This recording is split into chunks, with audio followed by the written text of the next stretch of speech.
today is, has God been and is God being merciful to you? And if so, how is He being merciful to you? And how does it impact our lives? Well, I want to talk about mercy, and I want to focus on Psalms chapter 136, because in the world in which we live, we find a world today, for example, that mercy is not shown in so many different ways. And we find a world that is so filled with hate, with murder, with lying, cheating, and all of these things. We think about, well, to whom do we extend mercy? Why should it be extended? Has mercy itself been extended to us? So this is what we read in Psalms 136, which we find very encouraging. First of all, give thanks to the Lord, for He is good. This is how the psalmist starts this off.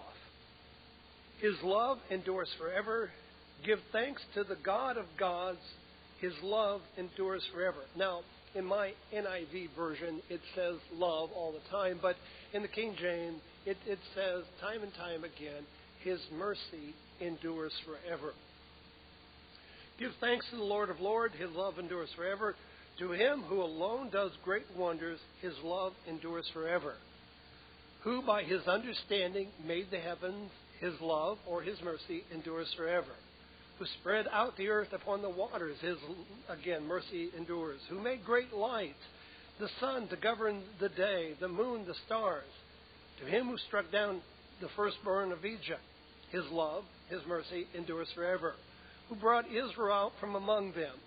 And it goes down this whole list of things, how they divided the Red Sea, how He brought Israel out of the midst of it, how He swept Pharaoh and his army into the Red Sea, and how He led His people through the desert, how He struck down kings, mighty kings, and names of these particular kings, of the Amorites, of Bashan, Og, which was this great, huge king, and gave the land to inheritance to the servant Israel. To the one who remembered us in our low estate, His love endures forever, and freed us from enemies, who gives us food to every creature. Give thanks to God of heaven. His love, His mercy endures forever. Now, that sounds great and good. But let's stop and think about this for a moment, because I think there are some difficulties that you and I have in this. The psalmist is talking about the goodness of God, about His love, and how His mercy endures forever. He tells us that we ought to be thankful for the mercy that He has shown to each and every one of us. He tells us that indeed that God has all the wonderful things that God has done in His great mercy. However, when we look at this and we think about forever, for example, forever is looking forward. However, in the moment, I'm going to suggest to you that it didn't look like His mercy was even there. And that we too can fall into that trap. So, for example, God is merciful, so He goes, this is a whole story about how God has made the heavens and the earth and all of those things. So let me ask you a question. When San Francisco had its earthquake in 1906, do you think that people thought that God was merciful in the moment? The city was destroyed. Let's go back to ancient Israel. When God comes in, and here they are, first of all, taken into captivity, they kind of slide into captivity. They go there. Joseph has his problem. You think Joseph thought that God was merciful when his brothers threw him into a pit, and then he gets hauled off, and then he gets, in prison there, and then he rises just to be thrown back into jail and have himself into problem? I don't think that he thought in the moment that God was really very merciful. So here Israel, this nation, and indeed slides into slavery. They begin to gain power. They grow. things are looking pretty good for them, and then they get too big for their britches as far as Pharaoh is concerned, and then he starts putting, because of his fear and his anxiety, he starts making them more and more slave-like because he didn't know Joseph and all the things that happened there. So is God merciful when all of a sudden Moses comes along and he says, okay, we're going to go out. And then these plagues begin to happen on Egypt, which Israel, suffered through that. And then finally God makes a delineation. And then you're thrust out. For a moment you feel like, oh, this is great, this is wonderful. But then here you are faced up against the Red Sea. And what did they say of God, when they were faced with the Red Sea? What have you done to us? They chattered, they rumored, against Moses. They murmured, all of those things. Then God opens up the Red Sea. They walk through. They're on the other side. They're extolling God. And then 40 years in the wilderness. Now you think, is God very merciful to them? 40 years. In that desert, there are no safe ways. There are no Rayleighs. There are no gardens growing, but there is the manna, which is the closest thing, in one sense, after you've had it for a week or two, to gruel. And I mean gruel in the sense of gruel. It's not like oatmeal.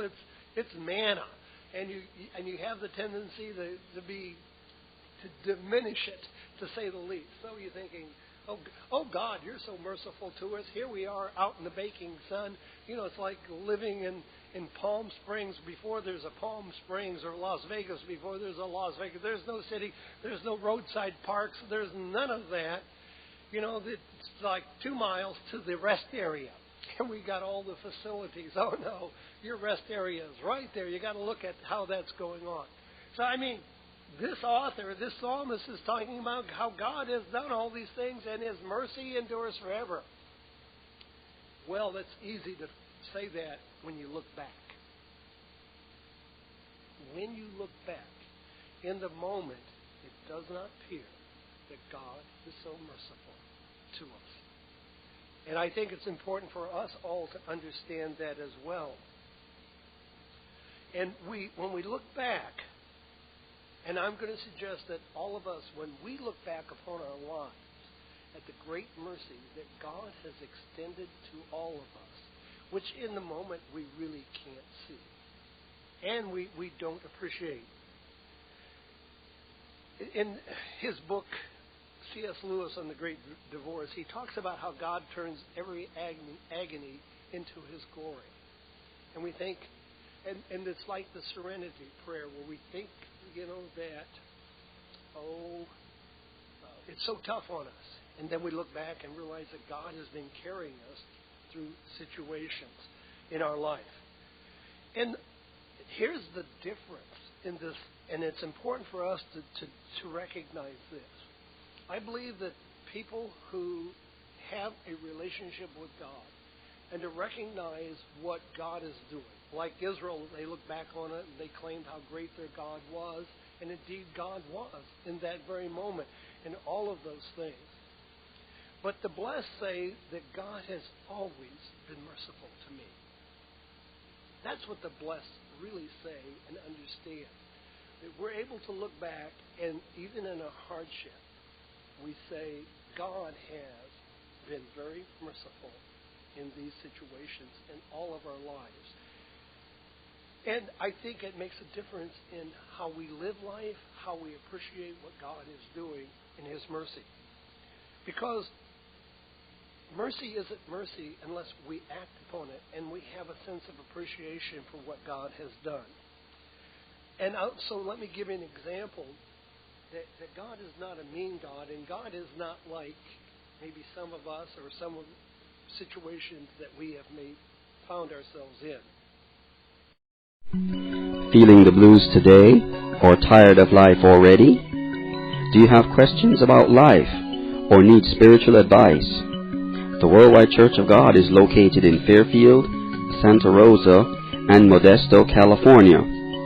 We welcome everyone to attend our worship services with us every week at the times listed on your screen.